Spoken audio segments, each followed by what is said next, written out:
Welcome back to the deep dive. We're doing something a little different today. A little different.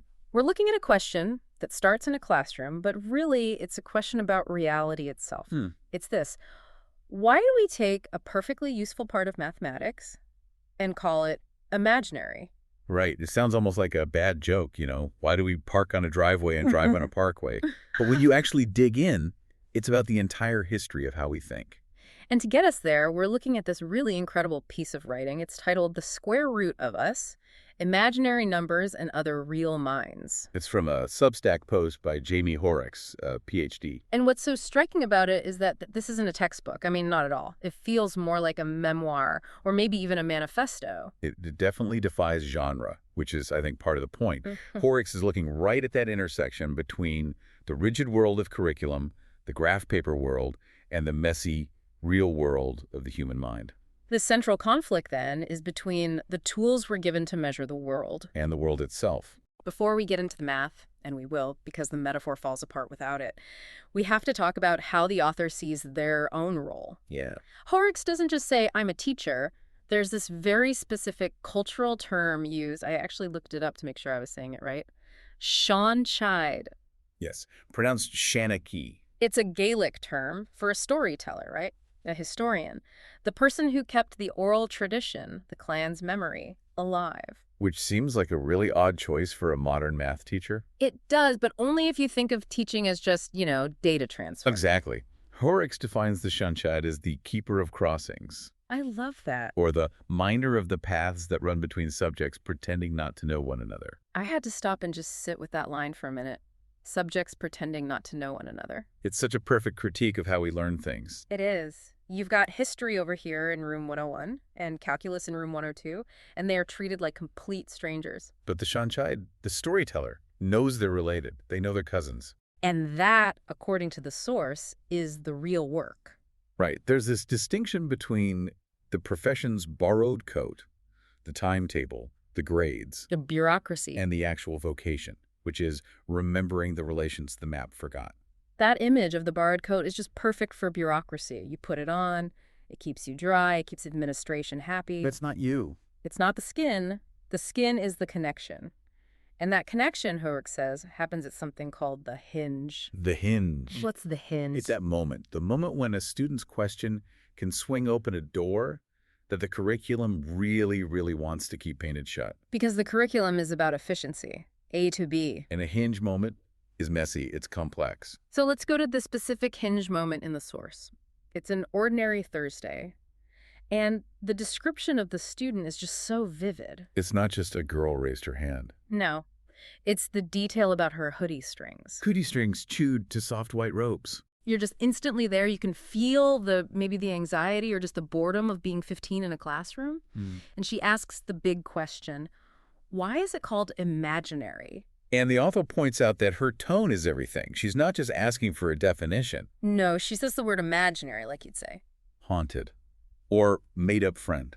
She's sniffing out a lie. She thinks the adults are pulling a fast one on her. Yeah. If math is supposed to be this pure, logical, real thing. Then why is a huge part of it labeled fake? Right.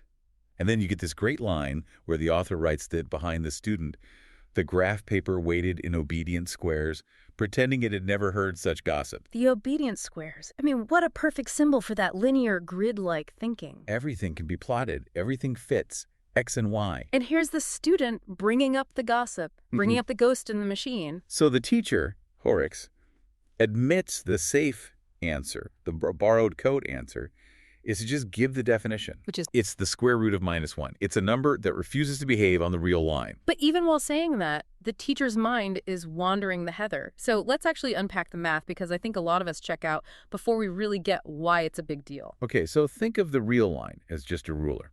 0 in the middle, positive numbers to the right, negative to the left. Got it. Now, multiplication is a transformation. If I multiply by 2, I stretch the line. Simple enough. If I multiply by -1, I flip the line 180 degrees. So 1 becomes -1. Oh, right. You swing it all the way around. So the question is, what number, when you do its transformation twice, gives you that 180-degree flip? And on a single line. You can't. There's no halfway point to a flip. You're either on the positive side or the negative side. Exactly. For centuries, that was the end of the road. Impossible, they said. Until someone figured out the problem wasn't the number. The problem was the line. They realized you had to turn. Yes. If multiplying by -1 is a 180-degree rotation, then its square root has to be a 90-degree rotation. But you can't go 90 degrees on a flat line. You have to go up. You have to add another dimension, a vertical axis, and suddenly you have the complex plane. So imaginary numbers aren't fake, they're just sideways. They're just the numbers on that vertical axis. And that's why the source uses that phrase, turning, not marching. If you just keep marching down a line, you hit a wall. You have to turn.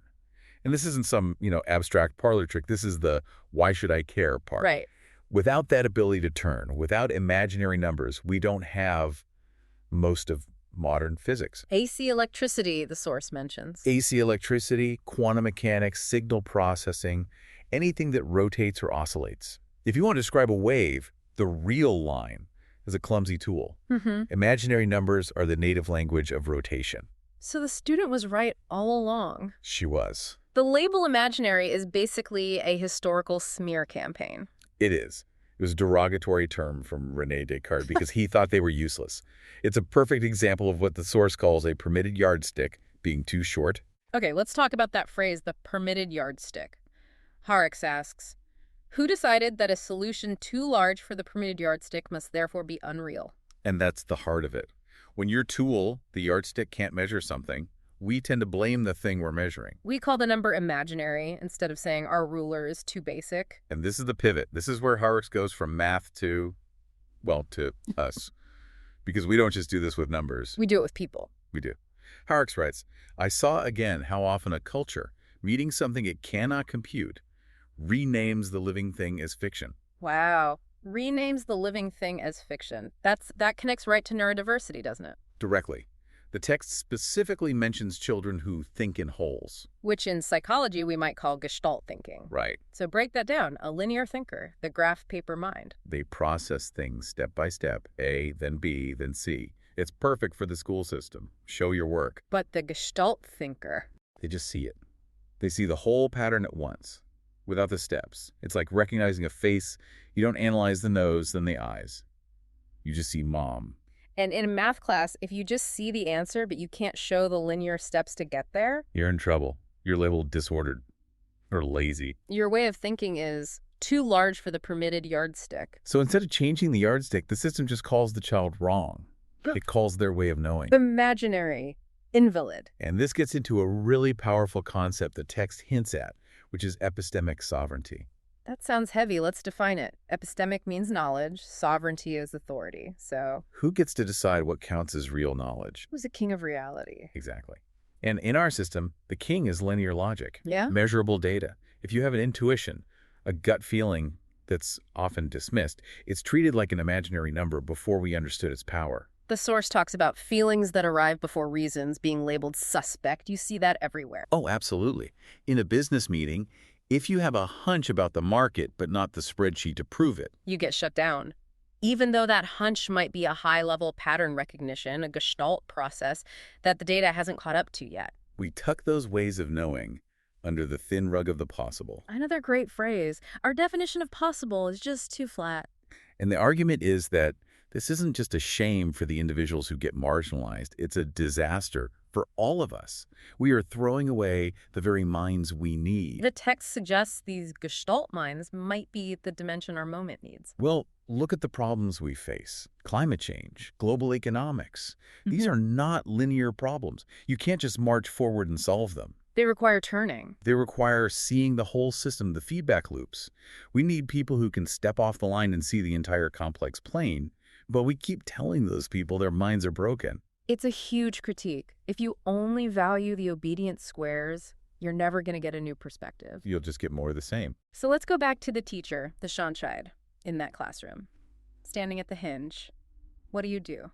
You have to do both. That's the real challenge. Yeah. You have to teach them how to use the borrowed code, how to pass the test. They need that to survive. But you also have to whisper the truth. You have to tell them the yardstick is too short. You have to validate that haunted feeling the student has. You have to say, you're right. This isn't imaginary. And your mind isn't broken. It's just working on a different axis. And that changes everything. The student goes from thinking, I'm bad at math, to the map is incomplete. And that's how you empower someone to draw a better map. The title of the piece, The square root of us. We are the square root of -1, a complex entity. We have a real part, our bodies, our logic, and an imaginary part, our consciousness, our intuition. To deny either one is to flatten who we are. So for you listening, if you're not a math teacher, what's the takeaway? How do we stop being obedient squares? I think it starts with just noticing your own yardsticks. When you encounter an idea or a person that doesn't compute for you, just pause. Don't immediately label it wrong. Ask if maybe you're trying to measure rotation with a straight ruler. It's about intellectual humility. Admitting reality is probably bigger than your current toolkit. And systemically, it's about valuing different kinds of intelligence in who we hire, how we educate. And just in how we listen. If someone comes to you with a haunted question, don't demand the graph paper right away. Let them wander the heather. See what they find. Because the graph paper is just a tool. It's not the territory. I want to leave everyone with one final thought to chew on. We talked about how these imaginary numbers were the key to understanding electricity. They were dismissed, but they held all the power. The parallel is pretty clear. So what imaginary solutions are we dismissing right now? What ideas are we calling unrealistic or too emotional that might actually be the electricity we need for the future? Maybe the answer isn't further down the line. Maybe it's just a turn away. Thanks for deep diving with us. Keep your rulers, but don't be afraid to throw them out. We'll see you next time.